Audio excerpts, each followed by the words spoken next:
6 months after Daniel cut off his entire family, his pregnant ex-fiancée showed up at his apartment door with tears running down her face and one hand resting on her belly. She looked at him like he was supposed to save her. Then she whispered, "The baby is yours." For a few seconds, Daniel didn't move. He didn't invite her in. He didn't ask if she was okay. He just stood there in the doorway, remembering exactly why he had walked away from her, from his brother, and from every person who had told him betrayal was something he should forgive for the sake of family. Before that night, Daniel used to believe he had a normal American family. They were the kind of family that did Thanksgiving dinner with too much food, Christmas photos in matching sweaters, backyard barbecues on the 4th of July and Sunday football, with everyone yelling at the TV. His parents lived in a quiet suburban neighborhood, the kind with trimmed lawns, porch lights, and neighbors who waved even when they didn't know your name. From the outside, they looked close. From the inside, Daniel was the dependable son, and his younger brother was the one everyone protected. His brother's name was Preston. Preston was charming, funny, always in trouble, always broke, and somehow always forgiven. Daniel was the one with the steady job, the clean apartment, the emergency savings, and the habit of answering late-night calls when someone needed help. His parents said Preston was still finding himself. His sisters said Preston had a good heart. Daniel used to believe that too until he came home early from work 3 days before Christmas. Daniel's company had given everyone a half day for the holidays, so he decided to surprise his fiancée Iris with lunch. They had been engaged for almost a year. The wedding venue was booked, the guest list was almost finished, and his mother had already started acting like she was planning a royal event instead of a family wedding. Iris wanted a fall ceremony with string lights, maple leaves, and a little country band that could play Motown during dinner. Daniel wanted whatever made her happy. That was how much he loved her. He stopped by a deli, bought her favorite sandwich, and drove home feeling stupidly excited. When he opened the apartment door, he saw Preston's jacket hanging over one of their kitchen chairs. At first, he thought his brother had come over to borrow money again. Then he heard Iris laugh from the bedroom. Not a loud laugh. Not a nervous one. A soft, private laugh. Daniel walked down the hallway and opened the door. He found his younger brother in his bed with the woman he was supposed to marry. No one screamed. No one panicked. Iris pulled the blanket up like modesty still mattered. Preston looked more annoyed than ashamed, like Daniel had interrupted something that wasn't his business. Daniel stood there with the deli bag in his hand, staring at them, waiting for his brain to make sense of something it refused to accept. He didn't hit Preston. He didn't yell. He didn't throw anything. He just turned around, grabbed his laptop and his keys, and walked out. Iris followed him into the hallway, calling his name, saying it wasn't what he thought. But it was exactly what he thought. Some things don't need explanation. Some betrayals explain themselves. Daniel checked into a hotel near the interstate and stayed there for 2 days. He ignored every call. Iris called nonstop. Preston called once, then gave up. His mother called again and again, leaving messages about how they needed to talk. Daniel wanted to believe his family would stand by him. He wanted to believe there were lines even they would never cross. Then Christmas Day came. His mother texted him and said dinner was still at 5. She wrote, "Whatever happened, we should still be together for Christmas." That should have told him everything. Whatever happened? Like Daniel had lost his temper over a small misunderstanding. Like Preston hadn't destroyed his engagement in his own bedroom. Daniel went anyway. Maybe he needed to see it for himself. When he walked into his parents' house, the Christmas tree was glowing. The dining table was full, and Preston was sitting in his usual chair like nothing had happened. His father handed Preston a beer. His sisters were laughing with him. His mother had made Preston's favorite side dish. Everyone knew, and everyone had decided to make room for Preston at the table. Daniel lasted about 40 minutes. Then his mother asked in that soft voice she used when she wanted control, "Have you and Iris worked things out yet?" Daniel put down his fork and said, "We're done." His father sighed like Daniel was the difficult one. You're really going to throw away 2 years over one mistake. One mistake. That was what they called it. Not betrayal, not cruelty, not his brother sleeping with his fiancée. A mistake. Like Preston had forgotten to bring dessert. His older sister told him not to ruin Christmas. His younger sister said he was making everything about himself. Preston finally looked at him and said, "Come on, man, don't be like this." That was the moment something inside Daniel went cold. They didn't care what Preston had done. They cared that Daniel's pain was making dinner uncomfortable. They wanted him to forgive Preston so they could keep pretending they were still the same happy family from the Christmas cards. So Daniel stood up, put on his coat, and looked around the table one last time. "You already chose your side," he said. Then he walked out into the cold, blocked every number, returned Iris's engagement ring by courier, and moved into a smaller apartment across town. For 6 months, he rebuilt his life in silence.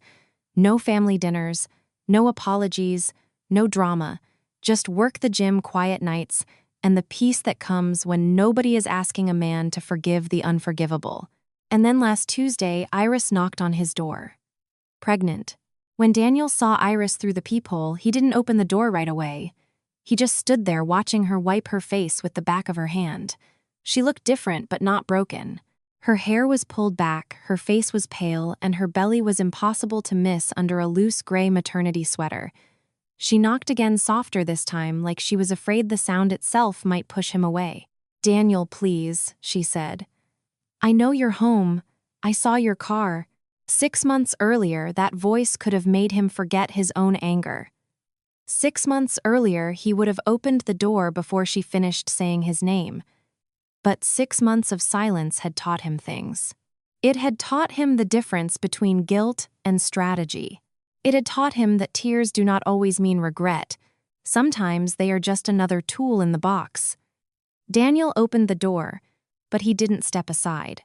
He kept one hand on the edge of the door and the other in his pocket. "What do you want?" he asked. Iris's lips trembled. "Can I come in?" "No." She blinked like the word had hit her harder than a shout. She had probably prepared for anger. She had probably prepared for questions. But she had not prepared for calm. "I just need to talk to you for a minute," she said. "Then talk." Iris glanced down the hallway. There was an older woman from the 3rd floor checking her mail near the elevator, and Iris noticed her immediately. Daniel noticed that too. Every move had a purpose. The tears, the shaking voice, the public hallway. She wanted him to feel cruel if he left a pregnant woman standing outside his door. "I made a terrible mistake," Iris said. Daniel waited. "What happened with Preston?" She continued, pressing one hand against her stomach. "It wasn't what you think." Daniel almost laughed, but he didn't give her that. "He knows what he saw. He took advantage of me. I was confused. I was scared about the wedding, and he knew exactly what to say." "I'm not trying to excuse it, Daniel. I know I hurt you. But it wasn't love. It wasn't some affair. It was one terrible mistake, and I have hated myself every day since." There it was again. That word. Mistake. The same word Daniel's father had used at Christmas dinner. The same word his mother had hidden behind when she wanted him to sit down, eat ham, and pretend his brother had not destroyed his life. Daniel looked at her belly. And now, her eyes filled again. "The baby is yours." The sentence hung between them. Daniel didn't answer right away. Down the hall, the elevator doors opened and closed. Somewhere inside the building, a TV played a baseball game too loudly. Iris took one small step forward, like she expected him to soften. "I found out after you left," she said. "I didn't know how to tell you. I was afraid. Your family wouldn't talk to me. Preston won't help me. I'm alone, Daniel. I don't have anyone." That last line was supposed to do the work. Iris knew him well enough to know he had always been the rescuer, the reliable man. The one who picked up the phone, sent the money, drove across town, fixed the problem, and apologized even when he had done nothing wrong. She was betting on that version of him. But that version of Daniel had died in their bedroom doorway. "Prove it," he said. Her face changed for half a second. Not sadness, not fear, anger. Then it disappeared so quickly someone else might have missed it. "What prove the baby is mine? I just told you. You told me a story. I want proof." Her voice dropped. "You don't trust me." "No." One word. Clean, simple, final. Iris stared at him like he had slapped her. "Daniel, I came here because I thought you were a good man." "He is," Daniel said. "That's why he's asking for a DNA test instead of closing the door in your face." Her hand tightened around the strap of her purse. "Do you have any idea how expensive prenatal testing is?" "I can't afford something like that. I'll pay for it." That stopped her. She looked down, then back up. "That's not the point." "It is exactly the point," Daniel said. "You showed up here after 6 months pregnant, asking him to believe you after you slept with his brother in his bed. If the baby is his, he'll take responsibility. Legally, financially, like an adult. But he is not giving you money, support, sympathy, or access to his life based on your word." Her eyes narrowed just a little. "You sound so cold. He learned from professionals." She flinched at that. Good. Daniel wanted her to. Not because he hated her, but because he was done making betrayal comfortable for the people who committed it. He reached into the small bowl by the door, where he kept his keys, and pulled out a business card. It was from a clinic downtown. He had researched it weeks earlier, not because he knew she would come, but because some part of him had always suspected the past was not finished trying to drag him backward. "They do non-invasive prenatal paternity tests," Daniel said. "Call them. Schedule the appointment. Send him the date and time. He'll meet you there." Iris looked at the card like it was poison. "You already had this ready." "Yes." "So you were expecting me to lie." He was expecting someone to try. Her face hardened. For 1 second, the helpless, pregnant woman disappeared, and Daniel saw the Iris from the bedroom again, the one who had been annoyed that he came home early. Then the tears returned. "You're going to regret treating me like this," she whispered. Maybe, Daniel said. "But if he regrets anything, it'll be based on facts." Iris snatched the card from his hand and turned away. Daniel closed the door before she reached the elevator. Then he locked it, stood there for a moment, and listened to her footsteps fade down the hall. He thought he would shake. He thought seeing her again would tear something open. But his hands were steady. His breathing was normal. He walked back to the couch, picked up his drink, and opened his laptop. If the child was his, he would handle it. He would hire a lawyer, set up custody pay support, and make sure everything went through the court. No private promises, no emotional deals, no second chance with Iris. Just responsibility. But if the child was not his, then someone had just made a very dangerous mistake.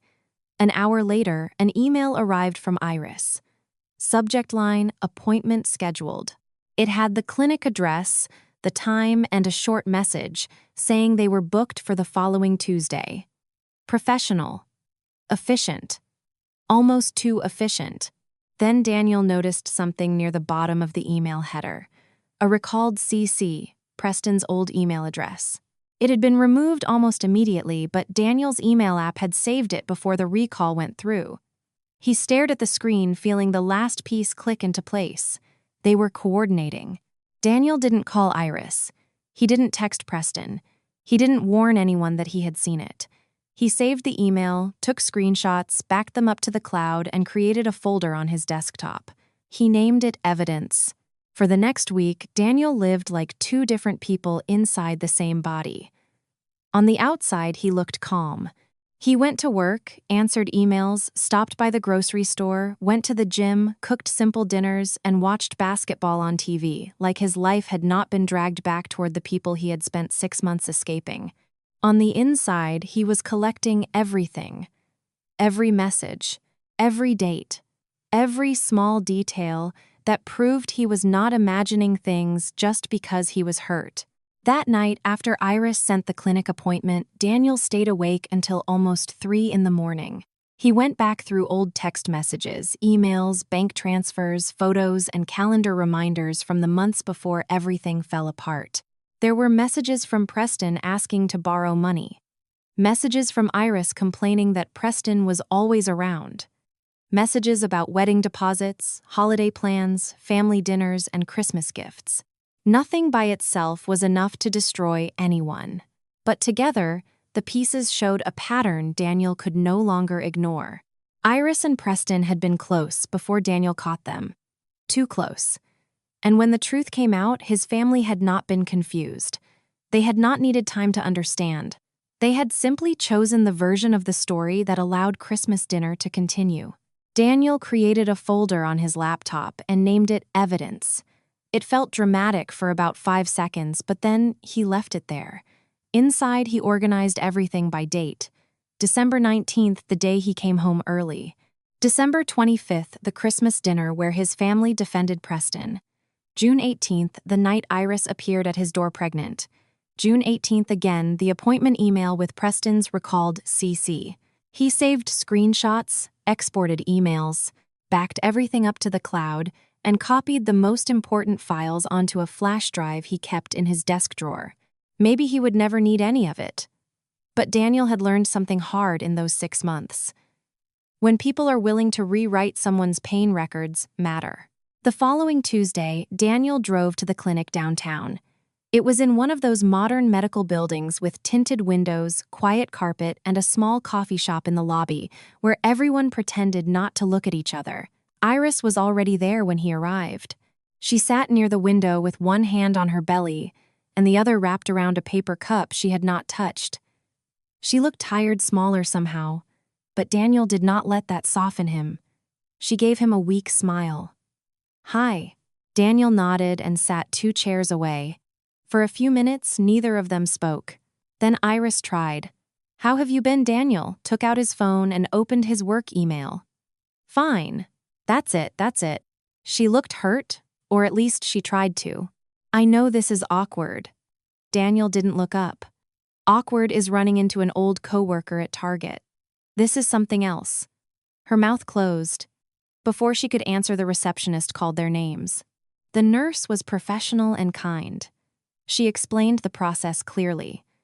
Since Iris was already several months pregnant, they could do a non-invasive prenatal paternity test. They would take Iris's blood sample and Daniel's cheek swab, then compare fetal DNA markers with his. No risk to the baby, no complicated procedure, no excuses.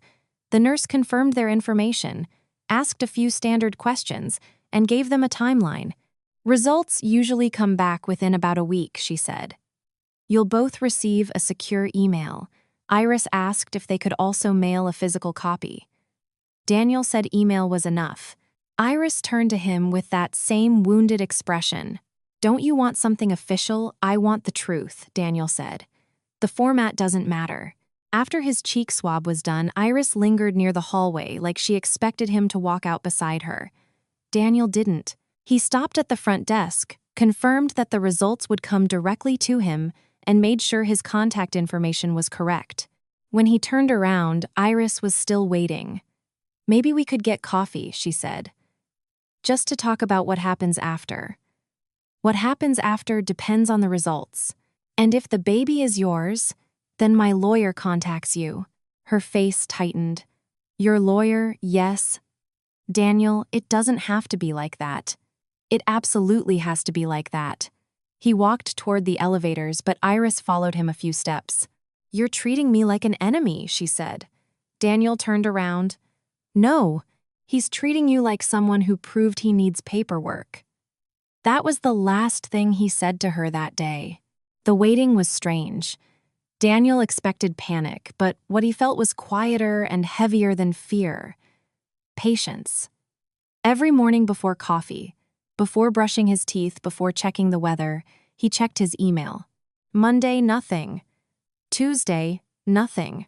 Wednesday and Thursday, still nothing. By Friday, he wondered if the universe was dragging it out just to see how much silence one man could survive. Then, Saturday morning, his phone buzzed at 6:39. Subject paternity test results.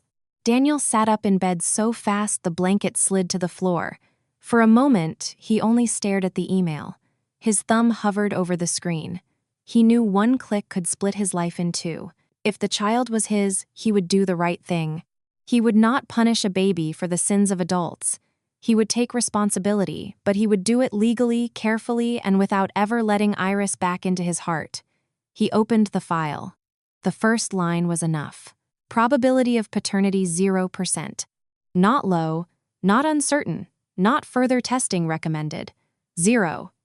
Daniel read it once, then again, then a third time, because some truths feel too clean after months of filth. He set the phone down on the bed and stared at the ceiling. The first feeling was not happiness. It was vindication. A cold, steady confirmation that his instincts had been right from the beginning. Then came the anger. They had tried to use him. Iris had come to his door with tears and a belly hoping he would be too decent to ask questions. Preston had been copied on the appointment email, which meant he knew. They were coordinating. Whether the baby was Preston's or someone else's, they had decided Daniel was the safest answer. The stable man. The responsible man. The man with a job savings and enough guilt to clean up a mess he did not make. But Daniel was not that man anymore.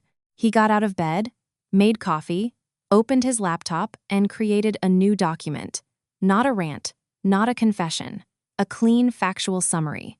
Page 1, the DNA result with the 0% line highlighted. Page 2, a timeline of events. Page 3, screenshots including the recalled CC with Preston's email. Page 4, one short statement. 6 months ago, Daniel cut contact after discovering Iris and Preston together in his home. Last week, Iris appeared at his door claiming he was the father of her child. Daniel requested a DNA test. The results were attached. Do not contact him again. He read it twice. Removed anything emotional. Removed anything that sounded like revenge. The facts were ugly enough by themselves. Then Daniel opened a new email and started adding names. His parents, his sisters, Preston, a few relatives who had lectured him about forgiveness, and Whitney Preston's girlfriend. His finger hovered over the send button for a long time. Then he clicked it. The email went out at 8:14 on a Saturday morning. For the first 2 minutes, nothing happened. Daniel sat at his kitchen table with a mug of coffee going cold beside his laptop, staring at the screen like the entire world had paused to take one long breath. Then the read receipts started appearing one by one. His older sister opened it first, then his younger sister, then his father, then his mother, then an aunt, 2 cousins, and an uncle who had once sent Daniel a long message about forgiveness after Christmas, as if forgiveness was something owed to people who had never even apologized. The first text came from his younger sister. "What the hell is this?" 30 seconds later, his older sister wrote, "Are you actually serious right now?" Daniel didn't answer either of them. Then his mother called.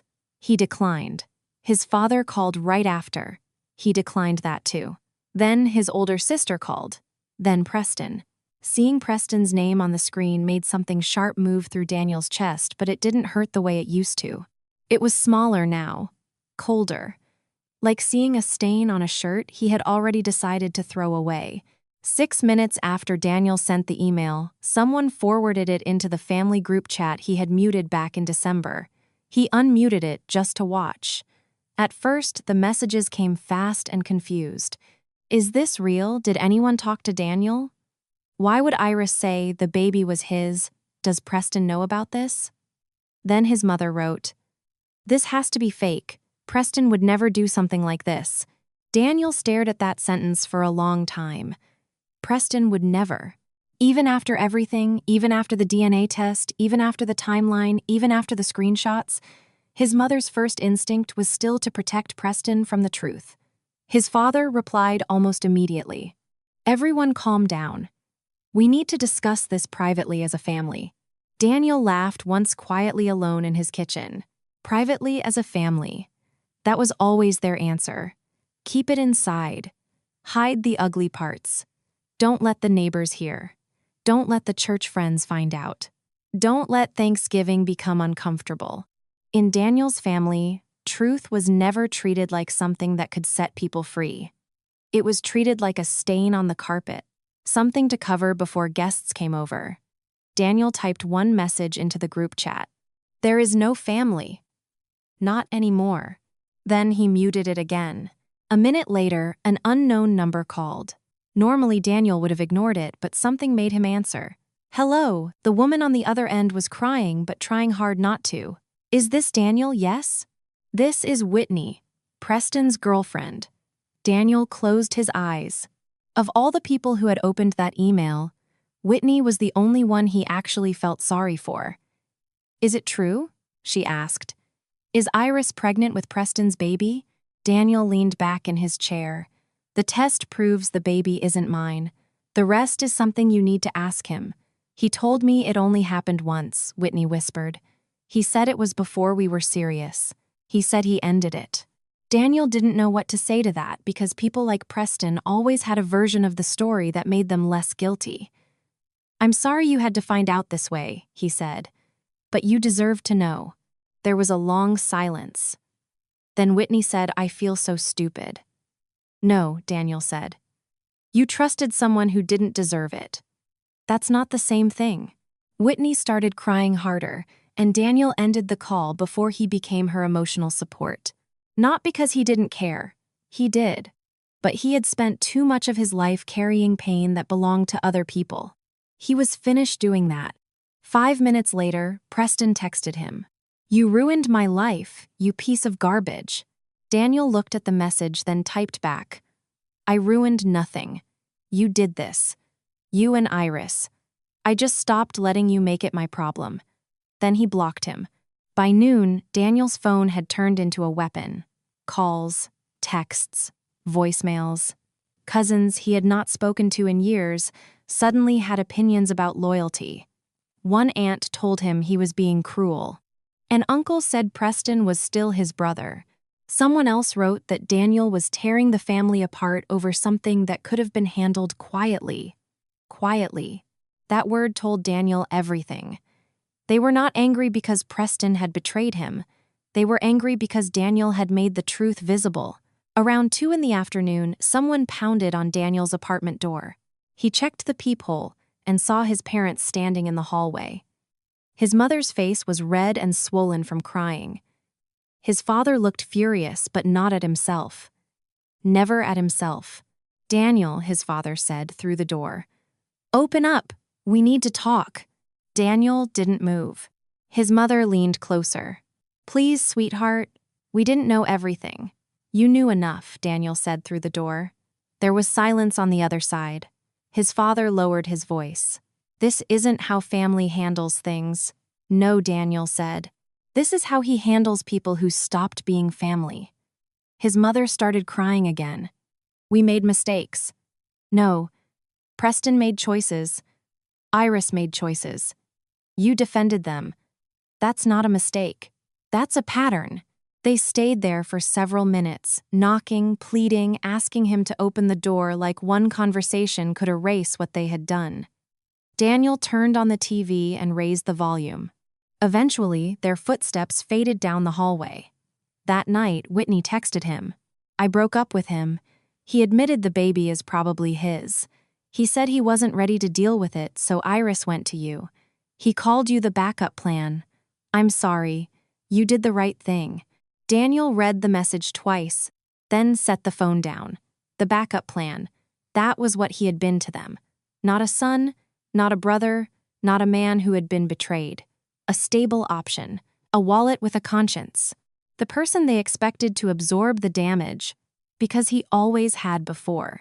Daniel looked around his apartment. The couch he had bought after moving out. The cheap kitchen table. The framed print on the wall. The gym bag by the door. For 6 months, this place had been his shelter. But suddenly, it felt too close to all of them. His parents lived 20 minutes away. Preston lived 15 minutes away. Iris knew his address. They knew his grocery store, his job, his routines. He had burned the bridges, but he was still standing on their side of the river. So Daniel opened his laptop and searched his email for a message from his boss. 3 weeks earlier, his boss had offered him a leadership position in Denver. More money, more responsibility, relocation required. Daniel had ignored it because he was not ready to start over in a new city. Now he was. He clicked reply and typed, "I'd like to accept the Denver position. How soon can I start?" He didn't overthink it. He didn't call anyone for advice. He didn't ask if leaving was too extreme. He just clicked send. The next morning, his boss replied before sunrise. HR could have the paperwork ready that week. Corporate housing was available. They wanted him there in 2 weeks. 2 weeks. That same day, Daniel gave notice on his apartment, went to the phone store, and got a new number. He gave it to exactly 5 people: his boss HR, his landlord, his bank, and his insurance company. Everyone else stayed on the old phone, buzzing uselessly on the kitchen counter like a dying insect. For the first time in months, Daniel felt something close to peace. Not forgiveness, freedom. For the next 2 weeks, Daniel moved through his life like a man quietly disappearing from a photograph. He didn't make an announcement. He didn't post anything dramatic on social media. He didn't send one last message to the family group chat. He simply packed. Every evening after work, he came home, opened another drawer, and decided what part of his old life deserved to come with him. Most of it didn't. The framed photo from his parents' anniversary party went into the trash. The sweater Iris bought him during their trip to Nashville went into a donation bag. The coffee maker his mother gave him for his birthday sat on the counter for 3 days before he finally carried it downstairs and left it beside the dumpster. It still worked perfectly, but Daniel didn't want anything in his new life that came with an invisible string attached. By the 10th day, his apartment looked like nobody lived there anymore. The couch was sold to a college kid from Craigslist. The dining table went to a young couple moving into their first apartment. His bookshelf bed frame lamps, old dishes, and TV stand disappeared one by one. What remained fit into 2 suitcases, 1 cardboard box, and a laptop bag, clothes, documents, a few tools, his passport, his work laptop, the kind of things a person takes when he is not just moving homes, but changing lives. The old phone stayed on the kitchen counter, buzzing every few hours like a trapped insect. Sometimes Daniel checked it not because he wanted to answer, but because he wanted to see the pattern. His mother left voicemails he never played. His father sent short messages that started firm and became desperate. His older sister wrote that Daniel had made his point and should stop punishing everyone. His younger sister said he was being cruel. None of them said, "We failed you." None of them said, "You deserved better." It was always about the family, the damage, the shame, the inconvenience of Daniel's boundaries. Whitney was the only person connected to that mess who remained in his new phone, not because they were friends exactly, but because she was the only one who seemed to understand reality. 3 days before Daniel left, she texted him again. Preston took a paternity test. The baby is his. Iris is already talking to a lawyer about child support. He's telling everyone he was betrayed. Somehow he still thinks he's the victim. Daniel read the message twice, then put the phone down. He wasn't surprised. Preston had spent his whole life turning consequences into attacks. If he failed, someone hadn't supported him enough. If he lied, someone had forced him into a corner. If he hurt people, they were supposed to forgive him before he even finished explaining why it wasn't his fault. That had worked for years, because Daniel's family kept building soft places for Preston to land. This time, there was no soft landing. The night before Daniel left, he ordered Chinese takeout and ate it straight from the container while sitting on the floor of his nearly empty apartment. There was no couch, no table, no bed frame. Just a mattress, a suitcase, and the low hum of the refrigerator. He thought sadness might show up eventually. He thought nostalgia would sneak in, as it often does when a place is almost empty. But it didn't. He only felt tired, lighter, like someone had finally taken a hand off his throat. The next morning, Daniel loaded the car before sunrise. The city was still quiet, the kind of quiet that only exists early on a Saturday before lawnmowers, traffic, and kids on bikes. He carried the last box down, locked the apartment, and dropped the keys into the landlord's mailbox. Then he sat behind the wheel for a moment, with both hands on the steering wheel, staring at the building that had held the worst and most honest 6 months of his life. His new phone rang. Unknown number. He should have ignored it. He knew that. But some part of him wanted to hear what the universe had saved for the last minute. He answered. Daniel. His father's voice was rough, older than Daniel remembered. Please don't hang up. Daniel said nothing. Your mother is devastated, his father continued. Preston isn't doing well. The whole family is falling apart. We need to talk. Just once. The engine was running. The car was packed. Denver was waiting 14 hours away. Everything Daniel had done to free himself balanced on the next sentence. You have 2 minutes, Daniel said. His father exhaled like he had been given a gift. I know you're angry. You have every right to be. But we were trying to keep the family together. Preston made a terrible mistake, yes, but he's still your brother. We thought if everyone could just calm down, stop. His father went quiet. You're not calling because you understand what you did, Daniel said. You're calling because the consequences finally reached your house. You're not sorry you defended him. You're sorry everyone found out. You're not sorry you told me to get over it. You're sorry I actually left. That's not fair. No, Daniel said. None of this was fair. Coming home and finding my brother with my fiancée wasn't fair. Sitting at Christmas dinner while you treated him like nothing happened wasn't fair. Having Iris show up pregnant trying to make me responsible for Preston's child wasn't fair. But I survived all of it without your help. His father didn't answer. You chose him every time, Daniel continued. When I needed parents, you chose peace. When I needed family, you chose appearances. When I needed the truth, you chose the easier lie. His father's voice cracked. So what now? You're just going to disappear. Yes. Daniel, that's not who you are. Daniel looked out at the road ahead, empty and bright under the morning sun. You don't know who he is anymore, Daniel said. Lose this number. Then he hung up, blocked the number, and drove away. The road to Denver felt longer than 14 hours, but not in a bad way. Somewhere past the flat stretches of highway between gas stations, coffee stops, and the wide Colorado sky, Daniel realized he was not running anymore. He was moving toward something. A new job, a new city, a life where nobody knew him as the reliable son, the forgiving brother, or the backup plan. Denver didn't fix him overnight. No city does that. The job was demanding.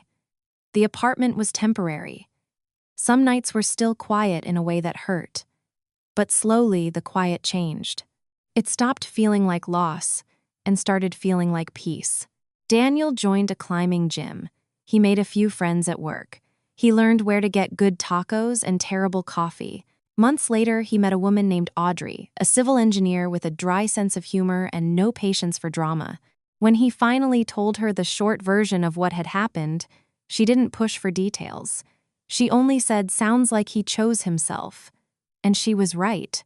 The DNA test did not just prove the baby was not Daniel's. It proved something he should have understood long before Iris ever knocked on his door. Love without loyalty is just a performance. Family without accountability is just a trap. And forgiveness when demanded by people who never protected you is not healing. It is surrender. Daniel didn't surrender. He left. And he never looked back.